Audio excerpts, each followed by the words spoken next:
नमस्कार। देखिए, जैसे ही ब्रह्मचर्य शब्द सामने आता है तो अक्सर हमारे दिमाग में क्या आता है? शारीरिक संयम, राइट? बस यहीं तक। पर क्या ये इसकी पूरी सच्चाई है? बिल्कुल नहीं। आज हम इसी अधूरी समझ को पूरा करने वाले हैं और जानेंगे कि ब्रह्मचर्य का असली गहरा मतलब क्या है। एक ऐसा मतलब जो सच में जीवन को पूरी तरह बदल सकता है। तो सवाल यहीं से शुरू होता है कि क्या सच्चा सेल्फ कंट्रोल, सच्चा आत्म संयम सिर्फ शरीर तक ही सीमित है या इसका दायरा हमारे विचारों और हमारे शब्दों तक भी जाता है? इसी सवाल का जवाब हमें ब्रह्मचर्य की असली गहराई तक ले जाएगा। तो फिर ब्रह्मचर्य है क्या?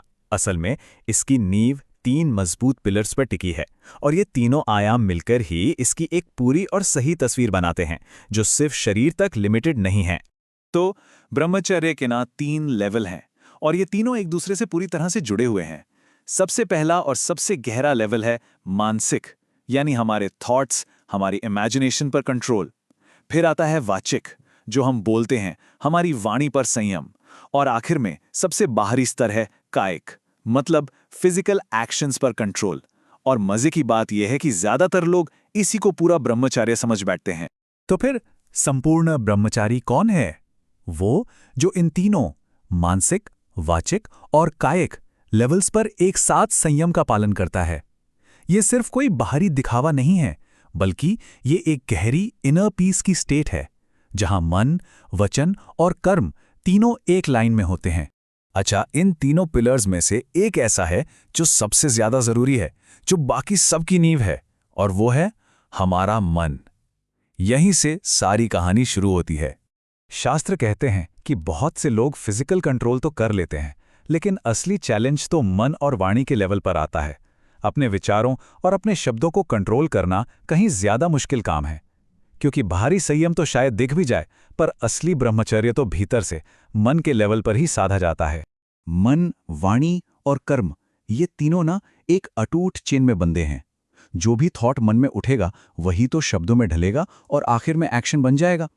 इसलिए अगर मन पर कंट्रोल नहीं है तो सिर्फ फिजिकल कंट्रोल ज्यादा देर तक टिक ही नहीं सकता।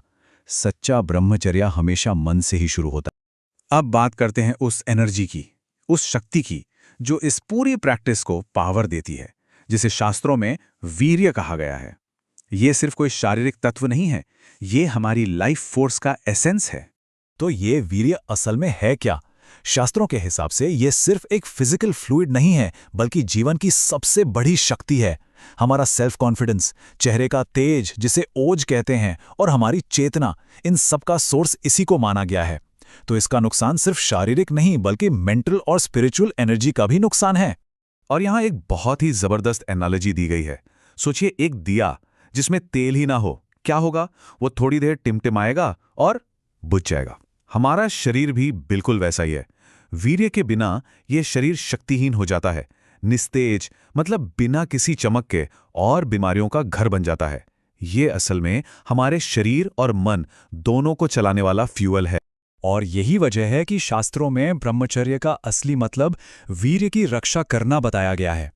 जो इस लाइफ फोर्स को बचाता है, वही सेल्फ डेवलपमेंट और सेल्फ रियलाइजेशन के रास्ते पर आगे बढ़ पाता है। तो ये सिर्फ संयम नहीं, ये एनर्जी कंजर्वेशन है। चलिए, अब हम इसके सबसे गहरे पहलू पर आते हैं, ब्रह्मचर्य का स्पिरिचुअल इंपॉर्टेंस। मतलब इसका पालन करने से आखिर हासिल क्या होता है? यह श्लोक ब्रह्मचर्य की महिमा का पूरा सार बता देता है। न तपस्तप इत्याहुर ब्रह्मचर्यम तपोत्तमम ऊर्ध्वरेता भवेद्यस्तु सद्देवो न तु मानुषः। इसका बहुत सीधा सा मतलब है कि ब्रह्मचर्य से बढ़कर कोई और तपस्या है ही नहीं। इस श्लोक का अर्थ है कि सारी तपस्याओं में ब्रह्मचर्य ही सबसे उत्तम है, और जो व्यक्ति इसका पूरी तरह से पालन कर लेता है, वो एक साधारण इंसान के स्तर से ऊपर उठकर देवता के समान हो जाता है। वो फिर सिर्फ एक इंसान नहीं रह जाता, बल्कि दिव्यता को पा लेता है। और आखिर में खुद भगवान शिव इसके महत्व को बताते हुए कहते हैं कि जो ब्रह्मचर्य का पालन करता है, उसके लिए तीनों लोकों में कुछ भी इम्पॉसिबल नहीं है।